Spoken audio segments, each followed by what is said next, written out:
पड़ेगा, खेल कूद करना पड़ेगा, खान पान में संयम रखना होगा। और तीसरा चीज फिजिशियन डॉक्टर का सलाह से दवा खाना पड़ेगा। यदि कोई आदमी सिर्फ दवा खाएगा तो उसका सिर्फ 33% चीनी का कंट्रोल होगा, लेकिन यदि वो फिजिकल एक्टिविटी करता है तो फिर 33% होगा कंट्रोल।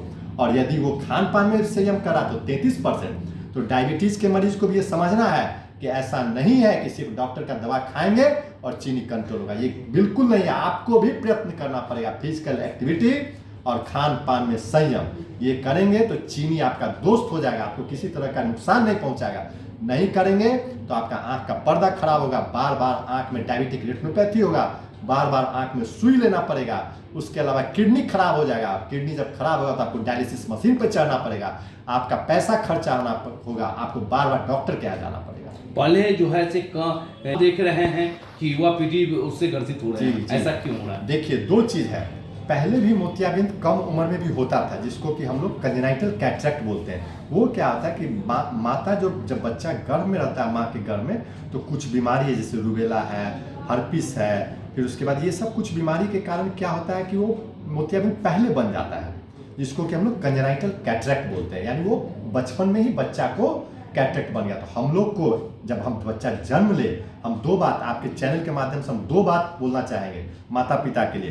पहला चीज, जब बच्चा जन्म ले तो उसके आंख को माता पिता ही देखे। यदि उसके आंख में उजला रिफ्लेक्स दिखे, व्हाइट रिफ्लेक्स जिसको हम लोग बोलते हैं मेडिकल टर्म में, व्हाइट रिफ्लेक्स, यानी माता पिता यदि ये अब नोटिस करे कि बच्चा का आंख उजला दिख रहा है, पुतली के भाग में उजला है, तो तुरंत डॉक्टर के पास जाना है। ये कंजेनाइटल कैटरेक्ट का निशानी हो सकता है, या फिर एक आंख का कैंसर होता है रेटिनोब्लास्टोमा, उसका भी निशानी हो सकता है। और भी इसके बहुत सारे कारण हैं, लेकिन ये दो कारण सबसे प्रमुख है।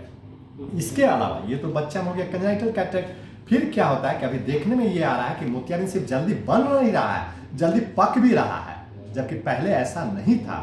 इसके पीछे कारण हमारा खान पान है। हमारा खान पान अच्छा नहीं है, यानी हमारे शरीर पे स्ट्रेस ज्यादा पड़ रहा है, और इसी स्ट्रेस के कारण जो लेंस भगवान दिए हैं, मोतियाबिंद है क्या? मोतियाबिंद भगवान जो लेंस दिए हैं, जो पारदर्शी होता है, शीशा की तरफ पारदर्शी है, तो वही लेंस जब अपारदर्शी हो जाता है तो उसको हम लोग मोतियाबिंद बोलते हैं। तो ये क्यों होता है, इसका तो एग्जैक्ट कारण हम लोग को नहीं पता है, लेकिन एक कारण हमारा खान पान का गड़बड़ी, फिजिकल एक्टिविटी का कम होना, और हमारे शरीर पे स्ट्रेस का ज्यादा पड़ना, ऑक्सीडेटिव स्ट्रेस। तो उसको ध्यान में रखना, खान पान सही करना होगा। ये करेंगे तो मोतियाबिंद लेट से बनेगा और मोतियाबिंद लेट से पकेगा। इसके अलावा चीनी का अनियंत्रित होना भी मोतियाबिंद को पहले बना